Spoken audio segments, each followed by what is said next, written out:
Hey everybody, it's Outdoors Dan. We're getting ready to start the Unknown Files show, so I'm breaking into regular scheduled programming, and after we're off in an hour, we'll go right back to the hunting and fishing right here on the Outdoor Call radio app. So stay tuned, and we're going to start. We're going to light this candle. We'll be right back. Hang on.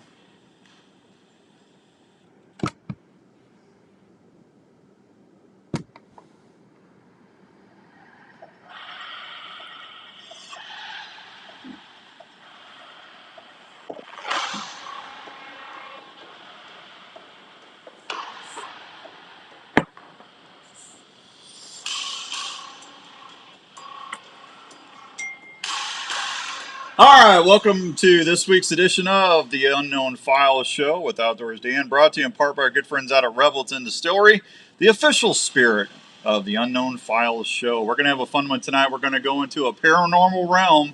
We're going to be checking out with some paranormal folks that do a big research group in Illinois, so it's going to be a lot of fun. My guest is going to be Cheryl Torres. Let me get her on the line real quick. Andrew, my wife I texted my wife what do you call that thing? A GIF. I texted her a GIF yesterday, and she just saw it. She goes, "I just love that. Thank you." Andrew's not going to be with us, so it's just you and I tonight on the show. I got everybody watching on Facebook Live. Thanks to Tony, Kevin, Jacob. Hey guys, we're going to talk ghosts tonight. I hope you're ready. And then I got a Bigfoot guy for you. I just talked to a gentleman out in Oregon, and he was in the movie Flash of Beauty, that movie that Tobe Johnson and Brett Eckert did last year. They're doing a sequel right now, and this gentleman's name's Mark. He's a big bow hunter, but he's seen Bigfoot a couple times. He was in Flash of Beauty. We're going to have him on in a couple weeks, so stay tuned for that. I'm excited about that. We're going to go see if we can get Cheryl on the line and see if we're going. Cheryl, are you there? I am here. How are you? I'm good. We have established communications. Hey, let me do it like this. If you can hear me, cough once. If you can't, cough twice. I always try to get him to knock, but a cough will work. Yeah, well, I can't really have you knock on the phone, and then if I had a flashlight here, I could have you. Right? Was you and I talking about flashlights when I first called you? I was talking to somebody about flashlights. Was that you? Was that you? I don't know if it was me, but I am known. I am like the flashlight queen of our team. It's a joke Yeah. that if I have a flashlight in my hand, I have to promise everybody that I will blind you. It's a known thing on our team that they just expect it from me. I was talking to somebody, and she was talking about you can't. It's not a really reliable tool like what you see on TV and stuff. And Right. I remember who it was. It was our friend down in Gettysburg, the Ghost of Gettysburg, when we did that show. And her and I, anyway, that was a long different. Need to say hi to Rick, Mark. Thank you, Mark. Tony, good afternoon or good evening. Thanks, buddy. He said this has became his favorite show. Thanks, Tony. That just means I've lost my ability to teach you about hunting and fishing. Is that what you're telling me? Kevin, good to see you. Jake, good to see you. Lauren, how you doing, buddy? Who are you going to call? We're going to call Cheryl Torres. That's who we're going to call. That's right. Yeah. Thanks, everybody. We appreciate you. And I'll be honest with you. I said this a couple weeks ago. I've had just nothing but a delightful time doing this program.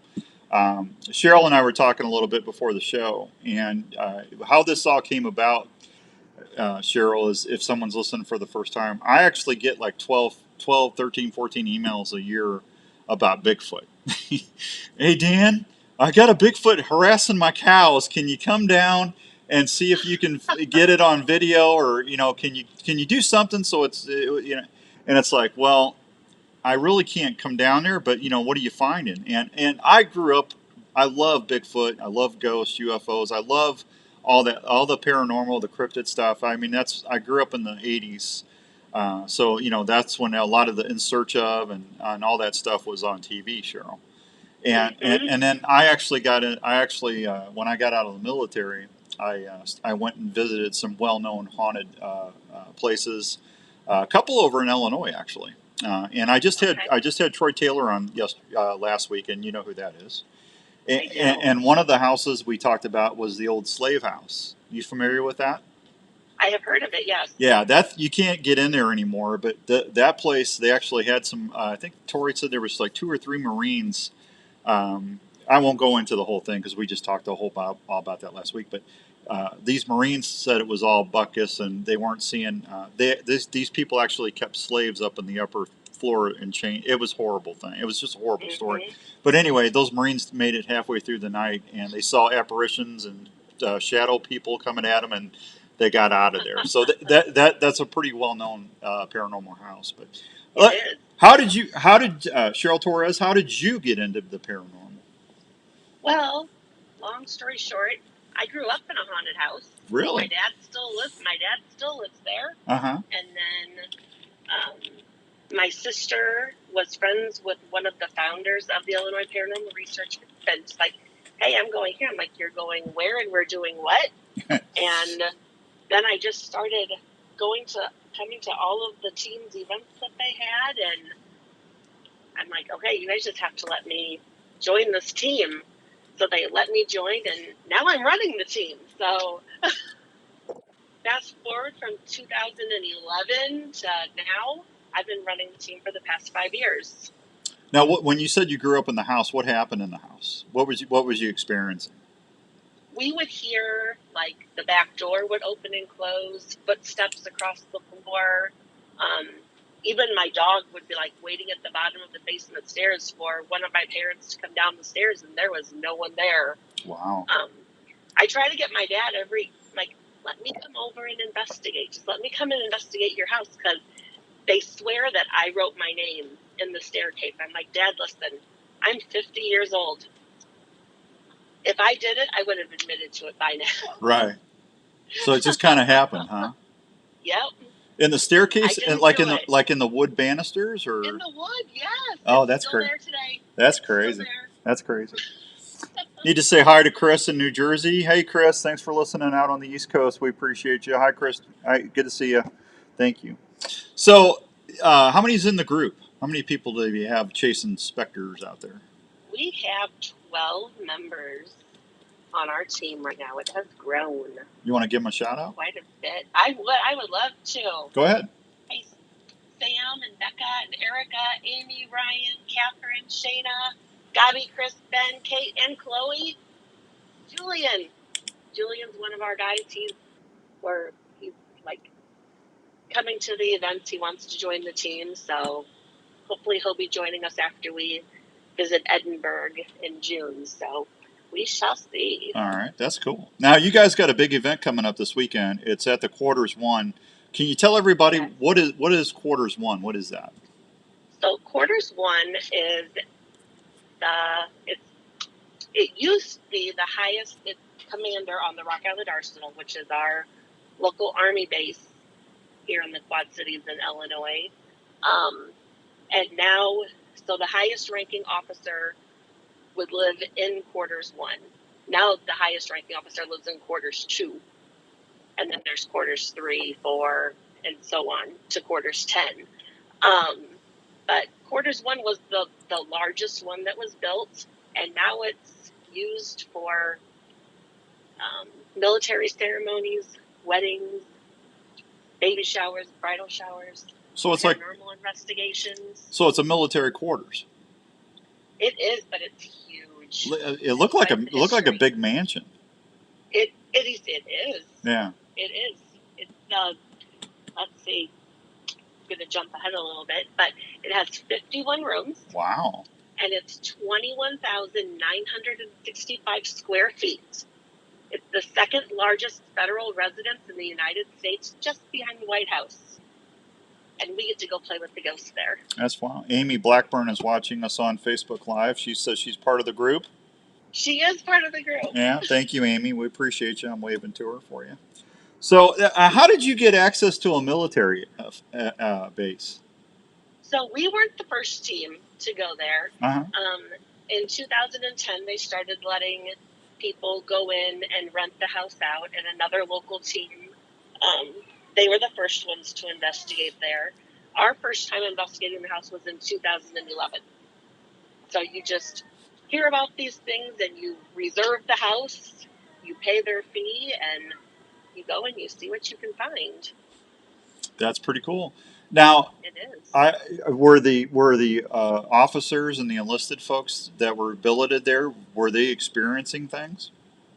They did. A lot of the wives and their families would always call like the military police on base because they would hear voices, hear footsteps, and strange things would happen.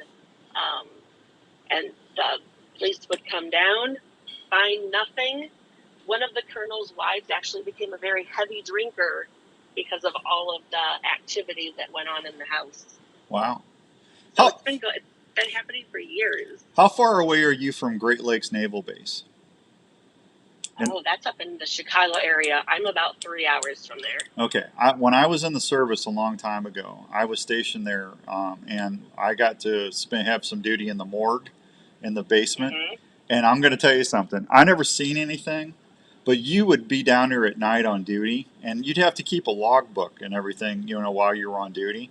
And Right? I heard some of the weirdest things I've ever heard in my life down in those areas. Now I never got to. I Yeah, I was, what was it, 18, 19, 20 years old, 18, probably 19. But that was a really weird place. So, Yep. yeah, you guys, if you ever get up that way, you should go look at it. Yeah, what did we do up there? We got to investigate the Illinois Beach Resort in Zion. They called us in, and we actually got to investigate there, and they put us in. See, Becca and I got to stay in the suicide room where somebody committed suicide, and so Yeah. it's no longer open. They closed, but we've been up that way. All right, there you go. So we've already we talked to okay. Who was General Rodman? Did we talk about him Okay. already? We have not talked about him. He is the reason Quarters 1 even exists. He has quite the torrid past. So before he was transferred to Rock Island to oversee the construction of the arsenal, he was stationed at the Watertown Arsenal out east. Uh-huh. And he was investigated on allegations of possible disloyalty, improper management of facilities, misuse of government resources. He was also charged with not showing joy in the surrender of General Lee. not showing joy. Did you? Is that what you just said? That is exactly what he said. And he also didn't mourn the death of President Lincoln long enough. Oh my gosh. He claimed that he wasn't told to do so. So that's why he didn't do those things. Did they court-martial him? They did not. He wasn't allowed to cross-examine any of the witnesses to refute anything. But then, so before he built Quarters 1, and then his last charge was he was trying to build a home for himself that's now known as the Watertown Arsenal Commanding Officers Quarters. And so it was rumored to cost between $100,000 and $150,000 back in the late 1800s. Oh my gosh, that's like several million now. Right? Yeah. He claims he was given permission, and it only cost really around $64,000. Mm-hmm. But his guilt or innocence was never released. But in July of 1865, he was transferred to Rock Island, Illinois, to where he would spend the rest of his career, and built a larger commander's residence that we now know as Quarters 1. So let me guess, he's running around spooking the place now. He actually is one of 3 commanders who died in the house. Wow. We do talk to him. He likes to hang out on the 3rd floor and on the 1st floor in his study. So he likes to hang out there. He doesn't necessarily always like females because we should know our place and we shouldn't talk. No, that's him talking, not you. Not yeah. That's him talking. That's him talking. Okay, all right. You just get that feel. Yeah. So he was the first one to die in the house. He actually only got to live there for about 2 weeks before he died. And the first event held in the house was his funeral in the front parlors. Okay, now I got to ask you, Cheryl, how do you know it's him? Oh, so we use all of our fun toys, the flashlights and the K2 meters, and we just ask questions, and we hope they answer, and we ask them if it's them. So we just have to believe what the spirits tell us. Yeah. Now, are you getting So them through like a voice box, or what do they call that we thing? actually have What is that called? Where it goes through the different radio frequencies and it talks through that's our the. SB7. Okay. So and he's the one saying I'm General Rodman through that. We have that, and we have our digital recorders. We have lots of EVPs we've captured through our digital recorders. Okay, if you don't know what an EVP is, that's electronic voice phenomenon. You got it. Yeah. Hey, Brock, how's it going, buddy? See, now I can talk bows and arrows, and I can talk EVPs, Chris. I'm a multitask entertainer. I wouldn't say entertainer. So you got EVPs. You got EVPs of him saying I'm General Rodman or I'm the general. Well, or replying yes. Okay. All right. Another. So Colonel Hillman also passed away in the house on December 29th. Colonel 1918. And he died of the Spanish flu. Oh, that's not good. Now we do have an EVP of him. Oh gosh, Amy's gonna have to say something. Amy, you could message me if you need to add on, and I can see the message. So if you type in like you did before, I'll see it. If you want to chime in, and I'll tell Chris what you said. So we had an EVP. It was I want to say not this past year. It wasn't this past year, maybe the year before. And we had our ghost radio out. Mm-hmm. They can. Go ahead. No, I'm sorry, Chris. I mean to stop on you. Brock says it's called a spirit box. Yes. Okay. So, and we were asking about, because they had to wear masks on base at the time. Really? And because of the Spanish flu? Oh, for the flu. Because of the Spanish flu. Right, okay. We were asking how he felt about the masks and everything else. And very clearly came through the ghost radio. It said they failed. Yeah. We all lost our minds. That's great. Now do you have that actual audio still? We have that actual audio. Okay. Now, so whatever we're talking about tonight, if some of the people listening or watching on Facebook Live right now, are they able to go to the Illinois Paranormal Research Group website or anything to listen to any of this or see it? We post them as we get them. We also share them with people when they come to our events. Okay, so if they play EVPs for them. Oh, that's cool. That's cool. We have a really cool one. I was up on the 3rd floor and I was getting really annoyed with one of the spirits up there. They kept turning on my flashlights, and so I'm counting down and I'm going, okay, I need you to turn off in 3, 2, and then right before I said 1, you hear a 1. Really? And then I say 1. And we just all lost it. Now you actually you heard it in real time. You didn't go back and listen. You heard it yourself. And we went back and listened also, so we have it there. That's crazy. Yeah. Yeah. It's so amazing. Yeah, that's pretty neat. So I've told everybody over the years, I've had some stuff at the old house happen, and I mean I believe in ghosts. My mom, when my mom's mom and dad got married in Kentucky. On their honeymoon, they'd wake up every morning and their dresser drawers would all be pulled out, and there's nobody else in the house except them, and then like I said, at the other house we saw some stuff, and my wife actually heard her name. Something said her name, and she came running in saying Dan, and I just went downstairs. I opened the bay. I said, Casper, knock it off. We get called out a lot. Amy and I both tend to get called out a lot in quarters 1. Amy says Illinois Paranormal Research Groups is our Facebook page, and we put a lot of evidence on there. Thank you, Amy. Appreciate that. Dan, you should ask Cheryl about all of our girl sessions on the 2nd floor. Now this is a family show now. Okay, so we were sitting around the table. So Charles Lindbergh actually stayed. Oh no, the aviator. Yes. Wow.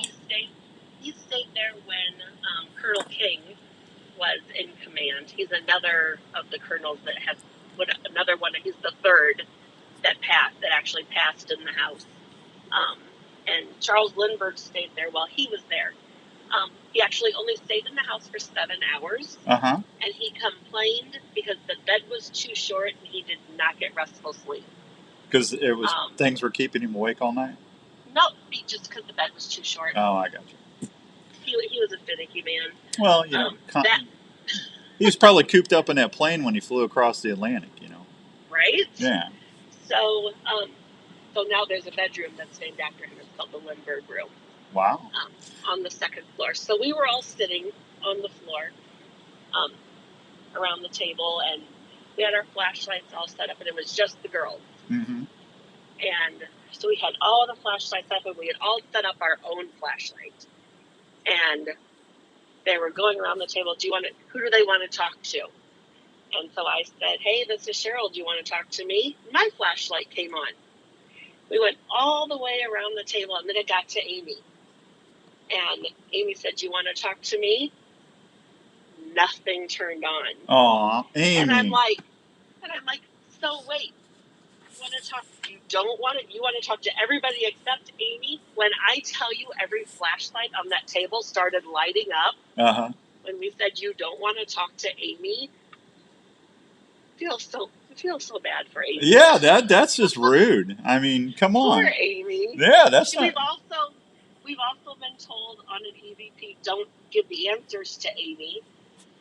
So we get called out a lot in the house because we're there so often. So do you do the all-girl sessions because they don't like women? Yeah, we tend to get a lot more activity because they don't like women. So you're antagonizing them a little bit. No, we would never do that. Our team, we don't provoke. Just being there talking. Okay. Enough. Well, and you said people get their hair pulled and scratched and everything while they're there on these things? We've had people get their butt pinched, their legs stroked, all kinds.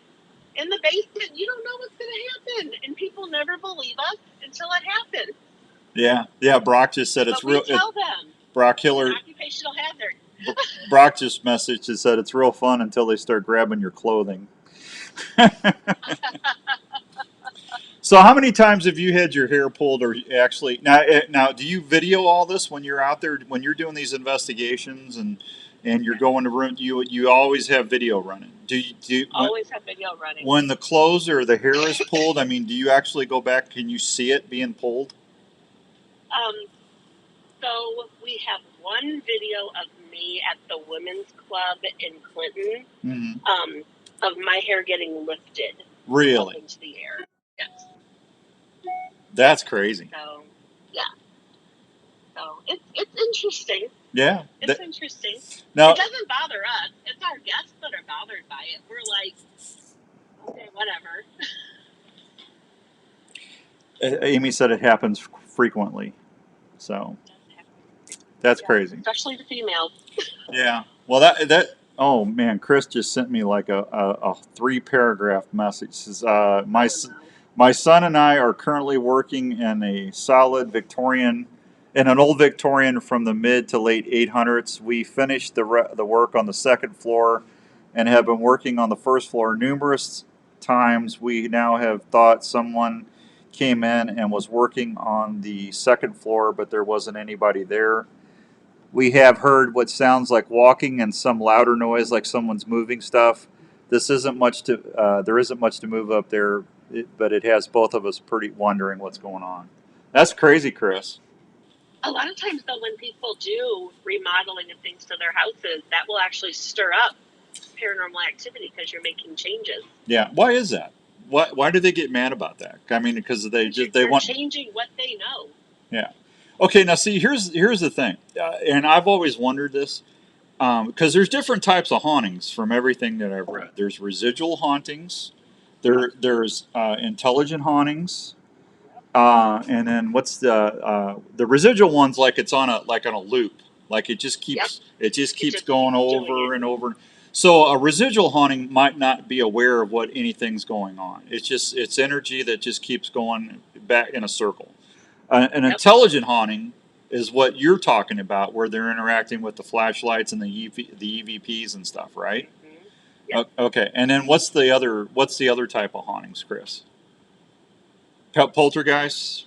Poltergeist, which is just a noisy ghost. Yeah. And it's usually centered around a pubescent female.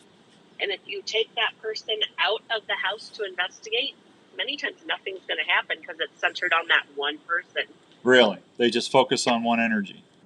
Mm-hmm. Why is that? Well, think about females, or young females they're a hot mess. They're a hot mess. I have 3 daughters. I can say that. Yeah. Well, I'm sure my 16-year-old, I can't say nothing. Riley'd be upset with me. Let's see. Oh man, I'm getting a bunch. Brock says happens a lot when we go to the old Mansfield State Penitentiary, where they filmed Shawshank Redemption in Ohio. We get a lot of that. Chris says the. Hang on, I got to get my glasses. I got my laptop back so far. I can't read that. They all have major renovation, and they made it into a 2-family home.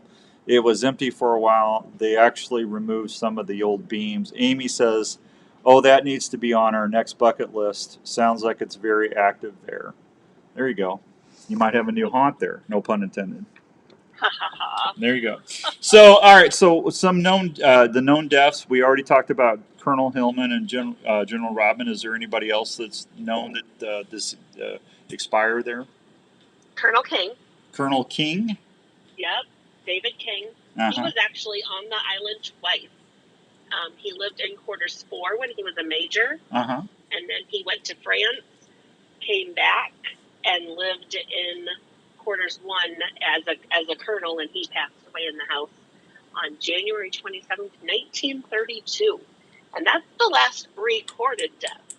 Okay, and you're getting activity around him as well. He's not nice. He's not nice. He's not nice. Colonel King's rude. He is not a nice man. Well, that's just wrong. Yeah. Hey, Jeff Knutson, how you doing, buddy? Good to see you. Hey, Eric. Amy Blackburn, very, very active. Brock is talking to Amy on the chatterbox. Yeah, so there you go. That's fun. You got both of us. Amy and I are the talkers of the team. Oh, no, that's good. That's good. All right, 7:27 and some change. You guys stay right there. I need to take a real quick break, and when we come back, we're going to get into off-site. We'll talk. There's some more events coming up, and then I want to talk about the Rock Island Arsenal itself, because there was a very interesting thing that happened there on the Civil War, and I think that's fascinating. So we'll pick it up. I'll be back in a couple minutes. Don't go anywhere. No flippy floppy. We'll be right back on the Outdoor Call radio network as soon as I can find my button. Where did my button go? All right, we'll be right back. Let's talk about a story, an Iowa story about a dream that took several years to come true in Osceola, Iowa. It's the story of Revelton Distilling Company. These fine distilled whiskeys, gins, and vodkas were born from the labor of Rob and Good show, everybody. Thank you for watching tonight.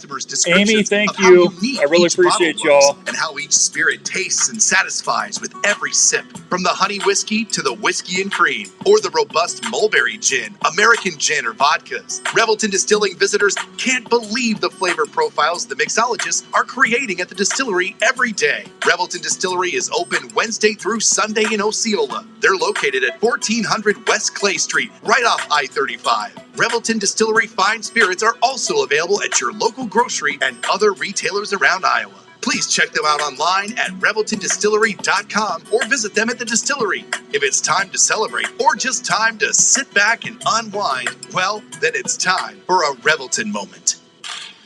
Heading on your next adventure and looking for some snacks to take? Why not pack a snack that tastes great, gives you protein, and is easy to pack? Have you heard of Soldier Boy Beef Jerky? Soldier Boy Jerky is slow smoked in small batches to ensure generous, tender morsels that taste outstanding. Soldier Boy Beef Jerky offers the following 2 more guys, flavors: we're back. Sweet heat, original, maple, or peppered flavors that will satisfy you all day in the field. Soldier Boy Beef Jerky is veteran-owned and proud supporters of the Canines for Warrior Foundation. They also donate to troops that are deployed serving our country.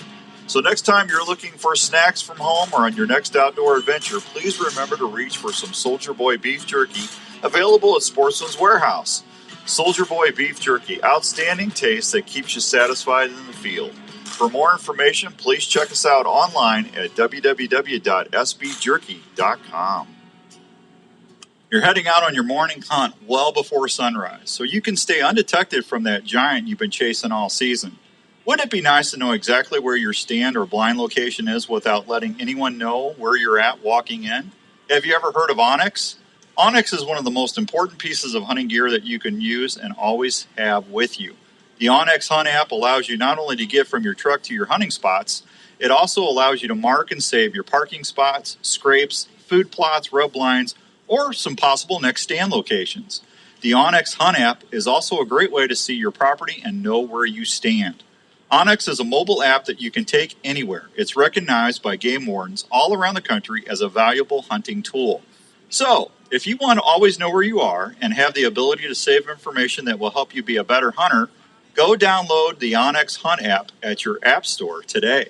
Whether it's camping, hunting, or fishing, you want your camping setup to be easy and your stay as comfortable as possible. Camprite has been helping folks enjoy the outdoors as problem-free as possible since 1999. Camprite employees are outdoor enthusiasts that use and design each product to make sure your adventures are ones you'll want to remember. They carry great tents like the original tent cot that started it all. This fully enclosed, off-the-ground sleep shelter combines the comfort of a standard sleeping cot with the added protection of a tent. Camprite features several models of tent cot units, including single and double units. They also specialize in sleeping bags, camping tables, cooking prep units, chairs, and other fine quality outdoor products. With over 17 years of field testing, great outdoor gear products, Camprite is the right choice to make adventures not only comfortable, but also carefree. Check out all these Camprite products at your local Sportsman's Warehouse or anytime on the web at camprite.com. That's camprite with a K.com.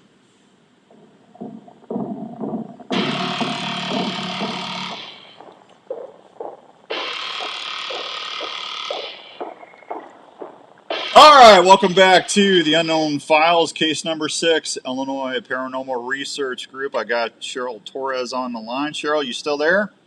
I am here. All right, we didn't lose you. I'm happy. So,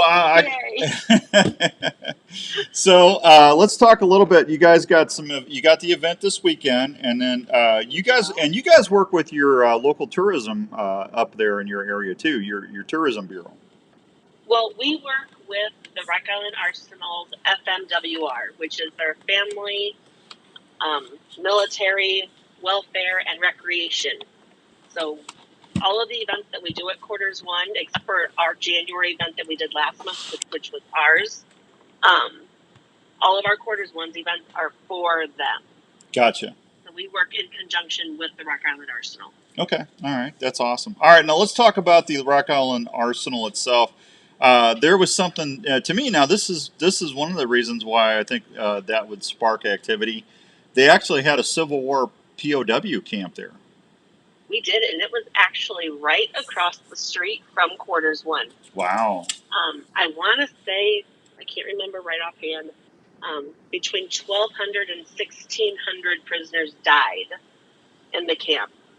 Yes, seriously. Just from illnesses or just exposure? They weren't. Yep, and they weren't ready to take on that many, and they just all got sick and passed away. So we had the Civil War. There's a whole Civil War cemetery on the island, as well as the National Cemetery that's there. That's crazy. Now, what kind of activity have you seen? Do you go around and do investigations where the POW camp was? Well, we're not really allowed to. Oh, okay. Army things. Oh, that's just. I know. There has been lots of stories. We used to set cameras up outside because you would see people going, like, from tree to tree and standing out there, and then they're gone. So you have to also remember the Arsenal Island before the U.S. government took it. It was Swan Island, so it was the Native American, was their Shangri-La for the summer. So was it their territory, or was it a reservation? It was their territory, and we took it from them. Oh, that's a shame. Yep. Well, then there's probably a lot of paranormal activity up there then with that happening. Yes, yes, tons. Yeah. Okay. So, all right. So you guys got the event this weekend, and then the other one's March 18th, and that's already sold out already. That one sold out too. Wow. We added, so last July we did a kid-friendly event because there's, paranormal. That's what's in right now. Yeah. So we did a kid event last July that sold out, and people kept calling and asking Anna at the MWR, "Hey, are they going to do another kid event? Are they going to do another kid event?" And she's like, "Cheryl, we need to do another kid event." And I'm like, "Okay, but not February. Yeah. How about March or April?" I said, "But March is best because I'm on spring break that week." Yeah. So March would be best. So we added a kid event the Friday, March 17th. That one still has openings. You don't have to be a kid to come to it. Adults can sign up for that one too. So We'll just separate. Oh, there you go. So if someone wants to start investing, say if their neighbors or they're out and they notice something that just isn't right or whatever, and they want to kind of want to see what's going on. Some of this stuff's expensive. I just bought a FLIR recording unit myself because I've got some folks that say they've got some Bigfoot that habitually live in this one area and in Iowa. And I told them after turkey season, I want to go out there and spend a couple evenings and listen and see if I hear or see anything. So I wanted to make sure this thing's pretty cool because I can actually film out to like 300 yards with it, and it's a FLIR system, so it picks up the heat, the body heat. Yes. So we have two. Okay. We have two of those. Yeah, and they're not cheap. I mean, it's like my wife goes, "This is a very expensive hobby." I know. She goes, "What is that? What are you doing?" And I said, "I want to see if Bigfoot's real." So I went ahead and I invested in that. And now, that doesn't work on ghosts though, does it? It does. Yes, because they show up blue. So you're getting the cold spots. Yes. Really? We actually have a photo that we got at quarters one in the basement, and then another one at a private residence that we did. We were sitting in the kitchen of this residence, and Amy was sitting in front of me, and I'm like, someone's standing behind me. She's like, mm-hmm. And she's just sitting there snapping pictures away. And as she's taking more and more and more pictures, you totally see this woman develop in the picture, and you see her head, her bang line on her head, on her forehead. You see her neck, her shoulders, and her standing right there. And she didn't say a word. She just kept taking the pictures. So you didn't know that was behind you? No, I said there's someone standing behind me, but I had no clue what she was taking pictures of. So, and she was seeing an apparition. Yep. Well, now, what was the attire like on the lady? It was just misty. You couldn't tell. You couldn't really tell. Okay, no. All right, but you could see it was defined enough where you could tell it was a woman. That definitely tell it was a female with the bangs and long hair. Wow, that's pretty crazy. What now? How much shadow people or shadow things do you see running around up there? There's a lot. There's a lot of shadows. You can be sitting in quarters one at 2:00 in the morning, and you will all of a sudden hear two men and a female talking to each other, and we're all looking at each other counting. Yep, we're all in the same room. Wow. And you'll hear footsteps and doors slam and just all kinds of crazy things, and we just sit there and just listen to it all unfold. Amy says you guys see shadow people all the time, or shadows all the time. All the time. Yeah. Hey, Hoyt, how you doing, buddy? Hoyt's listening in West Virginia, I think, tonight. How you doing, pal? Good to see you. So I got to tell you, some of this stuff is kind of weird. It's just, I've never seen a shadow person, but I mean, the more I talk with everybody, that seems to be a very common phenomenon, is the shadow things. I would agree. Now, what is that? Is it a residual energy that people are seeing, or what is it? I think it's them trying to show themselves. It could be just their apparition, that all they can get to show up. Okay, but they never really do anything. They just kind of you just kind of see a shadow there, or it's like if it's like looking at one part of the room is darker than the other. Or have you ever been in a room where the darkness gets darker? I don't know if I You can. know, I don't know if I could say yes to that. oh, It just it's an me, amazing thing. just me.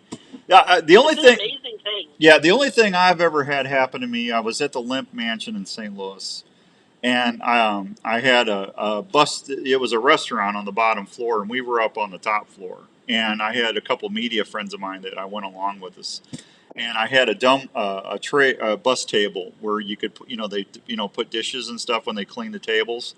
And we were in the very top floor in the attic, and I was the last person out of the room, and we had a person there who said that she could sense things, and she goes, "There's something in here. I don't know what it is, but I sense something." And we left. I was the last person out of the room, and I heard something go, whoosh, and I looked back, and that thing had moved like 5 feet. Now that Amy got chased up the stairs at quarters once. She refuses to be the last one up the stairs now when we come up from the basement. what do you mean she got chased up the stairs by an image? Or She I believe she got pushed on her back, and she's not last anymore. She won't be last. Even if we're with a group of public people, she goes in front of them. I'm like, but who's gonna follow them? Yeah. Hoyt says he sees big fat shadows all the time every time it's sunny and I look down. Oh heavens. Yeah, there. Hoyt, that's all right. It's okay if you're. I had to lay ground rules down when I started this show, because see, I'm a skeptic on Bigfoot. I'm way more open minded about it than I was 2 years ago. I love the lore. I love the stories. I love reading about all the encounters and listening to the stuff. But I mean, it's just with all the telemetry and the things that we have out there. But the more I started talking, Chris, about these people about EMF fields, how I know, and as a hunter, and there's a lot of animals that can detect our EMF fields, or electric magnetic fields.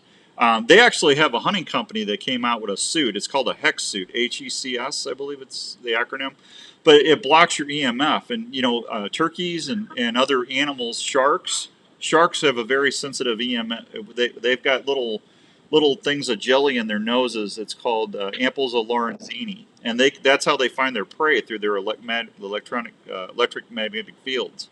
And these suits block that. But the Bigfoot and stuff, they say that they're very sensitive to that. That's why we're not getting a lot more camera pictures or satellite, stuff like that, because they can tell if that stuff's around. And the more I got to think about it, if deer and other bears and other things can sense that, why, if Bigfoot is out there, why couldn't they do it? So and then I started looking at the foot evidence, talking to these biologists and the more I start talking about people like yourselves that are out there doing all this stuff and getting these EVPs and imaging and stuff like that. I mean, if it's there on tape or if it's there on digital on your DSLR, I mean, it's there. How are you going to it's there. I mean, how are you going to argue with that? You know what I'm saying? Right. I still want to. I still want to see and hear one in myself. Okay. I'm not talking ghosts. I believe in ghosts after what happened at the other house, but I'm talking about Bigfoot. So there's some things I'm skeptical of, but I've got a way more open mind than I used to. You forgive me. I know you're an educator. I went off on a tangent. You're fine. Listen, I spend all day with 7 and 8-year-olds. It's good. Well, see, I've got a third grade education, so you and I are fine. You and I are fine. So, I just this stuff's just fascinating to me. And like I said, the limp that stuff happened there. When I went to the old slave house in Equality, Illinois, I had a brand new 35 millimeter camera. This was 35, 40 years ago. And I had fresh batteries in my camera, and I went upstairs to where they had these poor people quartered and chained, and I went up there and I took like 10 pictures, and my camera died. All the fresh battery, it was gone. All the energy was out of the camera. So I've had stuff like that happen, and I've felt cold spots in certain things, but I've never heard a ghost or seen anything. I'm waiting. I'm patiently waiting. Listen, I will give you an open invite to come to Quarters One with us whenever you would like. Well, I would love to maybe do that sometime. I just, I think that'd be. I get my little specter detector, and I might just join you guys on that. That'd be fun. You don't you know what a spec you know what a place. Yeah. Now, do you guys do when you're up there doing your stuff? Do you guys are you what are the what's it's not the EMF field thing. It's K. Do you guys do K meters too and all that? We have the K2 meters. Yeah. Okay. We have all of the things that people see on the paranormal shows on TV. We have all of it. That's pretty cool. That's a major investment. My husband doesn't ask anymore. He'll go to the store and he'll send me a text message. Hey, do you guys need more batteries? Probably. Yeah. Okay. So he comes home and I have like a drawer. You need to get rechargeables. That's what I started doing on the TV and the radio show. When we're out filming our adventures, they'll save you a ton of money.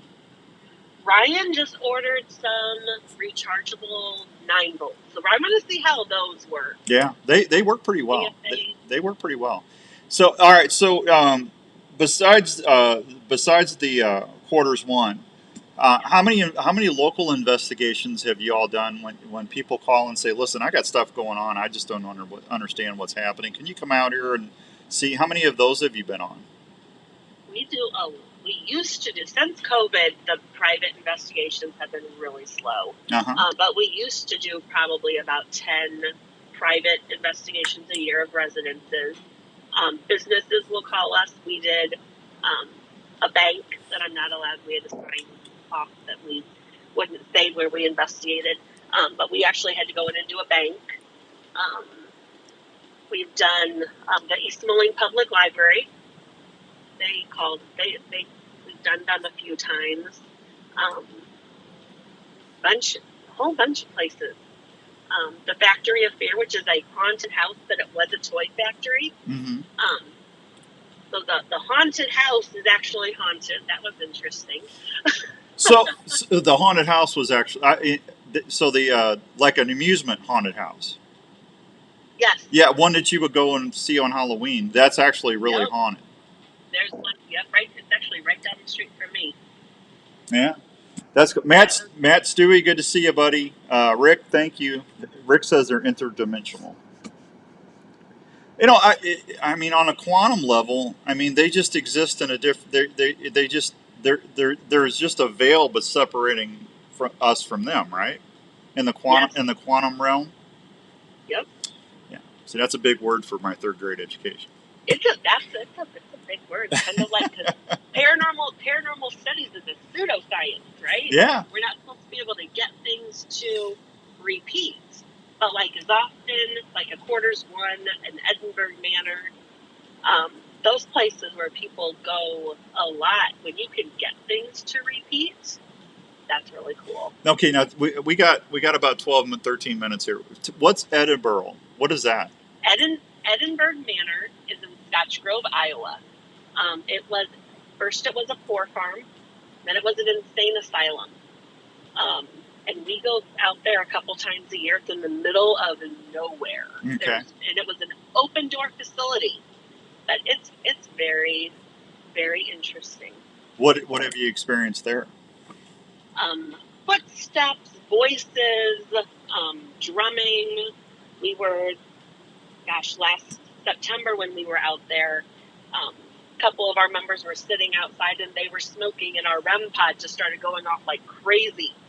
And they're like, "Well, do you want a cigarette?" And they put a cigarette down on the table. There was no wind. The air was perfectly still, and that cigarette rolled across the table. Really? It was pretty, we're like, oh, it was 2:00 in the morning, but it was perfectly calm. There was no reason for that to go off, and the REM pod going off when they were asking questions. So, but we go out there a couple times a year. We'll be there in June of this year for a weekend, and then we'll be there the last Saturday. We'll be there the last weekend in September. We'll be out there for a National Ghost Hunting weekend. Gotcha. So we'll go live for that one. And then we're going to a new place for all of us. We're going to for our schoolhouse in Iowa. Oh, I've been there. Yeah? Yeah, you'll like that place. Yeah, We're excited. actually going to have the Iowa Paranormal Group, the guys that actually run the tours at that place.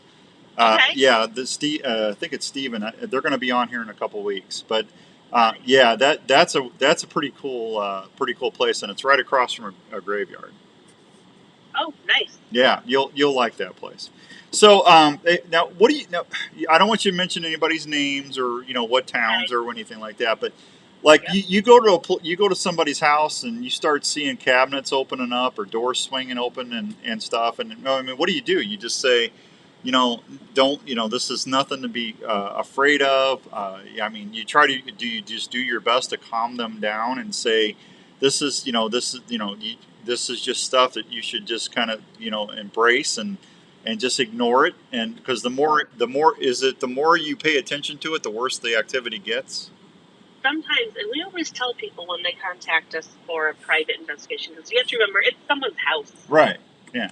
And we tell them before we come, just when we have the whole interview process beforehand, and we tell them many times we can actually make things worse because we're teaching them how to communicate more. Right. And so we can actually leave and make it worse. We can try cleansing the house, trying to get the spirits to leave, but no one can promise they can get anything to leave. Rick wants to know if you could please say the name of the asylum in Iowa for him again. What town is that in? It's Edinburgh Manor in Scotch Grove, Iowa. Scotch Grove, Iowa, Edinburgh Manor, Rick. There you go. Hey, it just, there's, what's the one that, I've got a friend of mine that went to the one, I can't remember where it's at, the Wayland, is it in Ohio? Anyway, they had a tunnel. I mean, so many people died from tuberculosis and stuff at this place. They would wheel them out underground, and they had a tunnel that was like a mile long because they didn't want to upset the people that were still there, that were suffering. Yeah. And he actually said that he had stuff that were rolled, like it wasn't stuff thrown at him, but it would roll towards him. And it said there was no wind. And the ground was totally level there. There was no way for it to be moving because it was uneven or unlevel. Right. And it freaked him out. He left. He couldn't take it. Yep. We always try. Our first goal is to debunk anything. We did a private residence where the homeowner was, she would get headaches and see things and all of this. Well, EMF sickness is a real thing. And her bed in her bedroom was right above where her electric box was, where all of her circuit breakers were. And we said, let's try moving your bed. And the minute she moved her bed off of that wall, everything stopped. So I would say 80% of things are not paranormal in people's homes. Most of it's plumbing and electrical. Yeah. Hoyt said that this is a really touchy subject because in the Bible God says that this stuff is mostly demonic. It's evil things trying to trick you into thinking that there's something that they're not. What do you do about that? I mean, we hear that a lot. We hear that a lot, and we honestly, you really don't. Anyone can say anything, right? Those spirits, they can be anything, and they can tell us anything, and we just have to go by what they tell us either through EVP or through one of our devices. Yeah. Do you ever have anything follow you home? Sometimes, but we always take them back. You always take them back. Seriously? You actually had something attached to you, and then you took it back to where? Yes. Well, how do you know? How do you know you took them back and they stayed? Hopefully they stayed. There's no guarantee, right? Yeah. My husband, he used to hide rosaries in my backpack. he was raised a good Catholic boy. Yeah. And we used to dig through my backpack to find how many rosaries he had hid. And I would go home, I'd walk in and I'd drop my backpack, command, and I walk away. Yeah.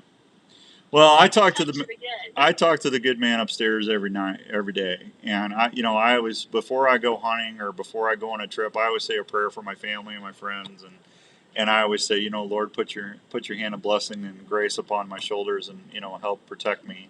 And if you got God on your side, I just don't think I don't think you. I mean, the battle's already won, right? Right. So. Absolutely. I got to tell you, I skipped a commercial break because I've enjoyed this conversation too much. This has been a lot of fun. If you guys go, when are you going to the one in Iowa? We go the first weekend in June, and then we're there again the last weekend of September. Can we get you back on after you go to the Iowa to the what was that place? What was it? It wasn't a hospital. What was it? No, Edinburgh Manor, the Poor Farm Insane Asylum. Okay, the insane asylum. When you get back from that, can we get you back on? Absolutely. Okay, because I want a field report. Sounds good. Yeah. All right. Now, so someone wants to get a hold of you if they're listening in Illinois. I know we got a lot of listeners out in your area. If they want to get a hold of you guys, tell them how they can do that for me. So we are on Facebook at Illinois Paranormal Research Group. We have a TikTok channel. We have a YouTube channel. Our email is on our Facebook. So either Amy or I'll answer. Yeah. All right. There you go. And then you guys. Do you have your schedule like a month or like 6 months out so people can plan if they want to try and go on an investigation or if they want to check. Yep. And they stay overnight at this. It's actually like an overnight stay, right? And for quarters one, no, we're trying. Oh, okay. Fire marshal won't let us. Oh, okay. There isn't wired sprinkler system. So it's usually from 6 o'clock until 10 o'clock. Sometimes we go a little over. We're there till 3 or 4 o'clock in the morning. So one of my favorite holidays is I love Halloween. I've loved Halloween since I was a kid. The great pumpkin Charlie Brown, and of course that's when every bow hunter in the world's in a tree stand. That's our favorite time of the year. But since you do this all year, what do you do for Halloween? we are at quarters one for Halloween. Oh, you have a big Halloween thing, huh? We have a 2 night. In fact, this past year we only had 1 night scheduled, but we had one man who he and his wife came to like 4 different events the year before. Mm-hmm. And he's like, how do I get just me and my friends? And I'm like, well, let's set up a date. Well, instead of setting up a date, he walked into the MWR office and bought all 30 slots. Really? And how many people showed up? 30? All 30. So he did like a private party. He did a private investigation for him and all of his friends. Yeah. Rick said him and his wife got married on Halloween. Rick, that's really coincidental because Jenny and I got married on Halloween. Yeah, I figured I could never forget that date. I'd never get in trouble. Did I lose you, Chris? Yep. Chris, you there? I'm still here. Okay, all right. Cheryl, I'm sorry. I thought I lost you there, Cheryl. I'm trying to read like 4 things at once, Cheryl. I apologize. You're fine. You're fine. I thought I lost you there for a second. So nope, I am here. Guess what was on our wedding cake? What was on your wedding cake? The Great Pumpkin Charlie Brown. Oh my gosh, that's spectacular! Yeah, I was really proud of myself. I went to this place out in Polk City, Iowa, and I said, listen, she loves Halloween and she loves the Great Pumpkin. Can you do Linus and Lucy sitting in the pumpkin patch with the Great Pumpkin rising? And they did it, and she flipped out. She thought that was awesome. Nice. Yeah, I tell you, that's awesome. It is. I got some brownie points for that one. Yeah. Uh-huh. All right, listen, I appreciate you very much for coming on. Cheryl, it's been a great time. Yeah, just follow the Facebook and then tell them again you guys' website. We do have a website, www.ilprg.org. All right, there you go. We'll talk to you soon. Okay. Sounds good. All right, thank you, Cheryl. Okay, have a great evening and stay in touch. Yep, absolutely. All right, there you go. All right, I got to go. I am late. I will tell you real quick. We got the Beast Feast this Saturday on the 18th, and we got the Iowa Deer Classic coming up March 3rd, 4th, and 5th. And we'll be live on the radio Saturday morning, 7 to 9. So thank you, everybody. I am going to say goodnight to you, everybody, on Facebook Live. Have a great night, and we'll post this show. Thank you very much.